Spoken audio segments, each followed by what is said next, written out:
3월 22일 오늘의 중국입니다.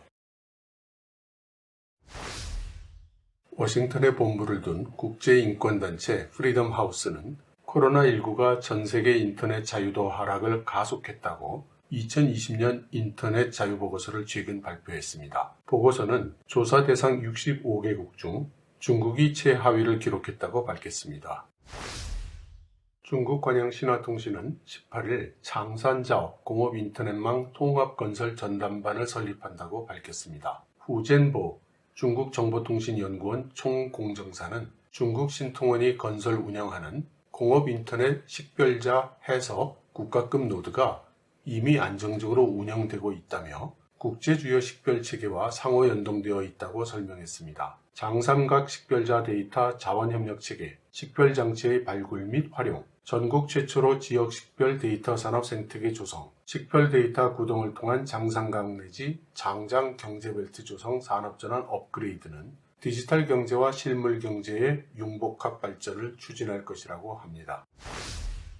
중앙정치국 4차 집단학습이 있었으며 주제는 첨단이었습니다. 구체적인 토픽은 빅데이터, 인공지능, 블록체인 등이었습니다.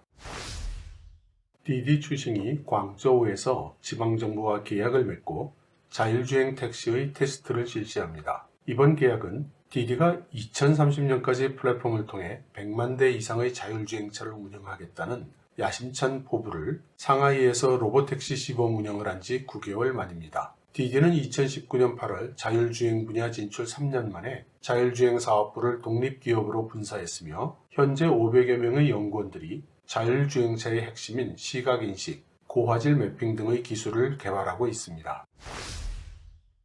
이강 중국인민은행 총재는 일요일 베이징에서 중국은 아직 레버리지 비율을 안정적으로 유지하면서 유동성을 경제에 주입할 여유가 있다고 말했습니다. 이강에 따르면 중국의 통화정책은 금리를 적정화할 수 있는 충분한 수단을 갖춘 정상적인 범위 내에 있다고 합니다.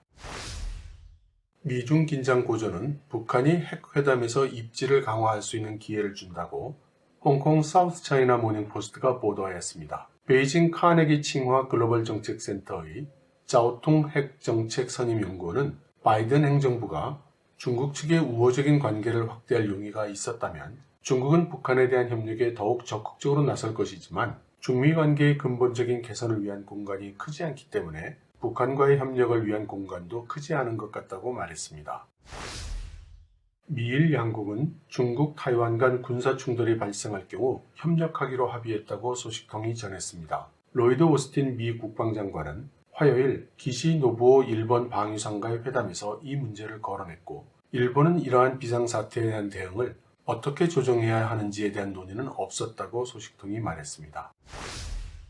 중국 과학자들에 의하면 셀레늄이 코로나19의 감염을 낮출 가능성이 있다고 합니다. 후베이성 서부의 엔스시는 주민 10만 명당 6건의 코로나19를 기록했는데 이는 후베이 다른 지역 감염률의 2분의 1에서 20분의 1 사이였다고 합니다. 이번 주에 발표된 중국 과학자들의 새로운 연구에 의하면 인간의 셀레늄 수치가 코로나19의 황산화, 항염증, 면역 효과에 기여할 수 있다는 것을 발견했다는 것입니다. 엔스시는 세계에서 셀레늄이 가장 많이 매장되어 있는 지역입니다. 하지만 학계 주류는 보다 확실한 증거를 필요로 한다고 말하고 있습니다.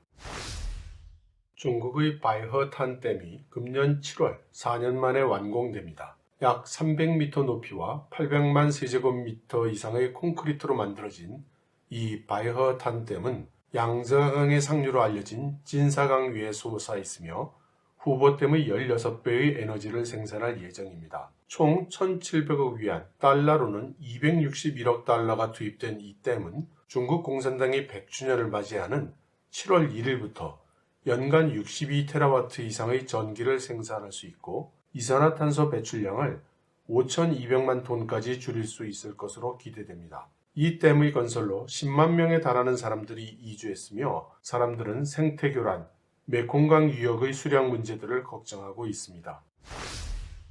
호주산 석탄 수입 중단으로 러시아산 석탄의 중국 수출이 증가할 전망입니다. 피치 등급에 따르면 지난해 중국은 러시아, 몽골, 인도네시아에서 석탄을 더 많이 사들였는데 총 석탄 수입량은 3억 4천만 톤으로 2019년보다 1.4% 증가하였으며 2014년 이후 가장 높은 총량을 기록했습니다. 러시아의 대중무역은 전체 수출의 65에서 70%를 차지하는 에너지 제품이 주도하고 있습니다. 대중국 에너지 수출은 코로나 바이러스가 발생하기 전 러시아 전체 에너지 수출의 약 15%를 차지했으며 2020년에는 20%까지 증가했다고 캐피탈 이코노믹스 피치는 밝혔습니다. 블라드미르 푸틴 러시아 대통령은 시베리아 남서부 쿠즈바스 탄광 지역에서 아시아로의 석탄 수출을 늘릴 것을 요청했으며 지난주 우드 맥킨지가 발표한 연구 보고서에 따르면 그는 또한 그런 성장을 가능하기 위해서 철도 인프라의 확장을 명령했다고 합니다. 중앙정치국 4차 집단학습이라는 것은 시진핑 주석을 포함한 중국의 최고 권력자들이 함께 공부를 했다는 뜻입니다.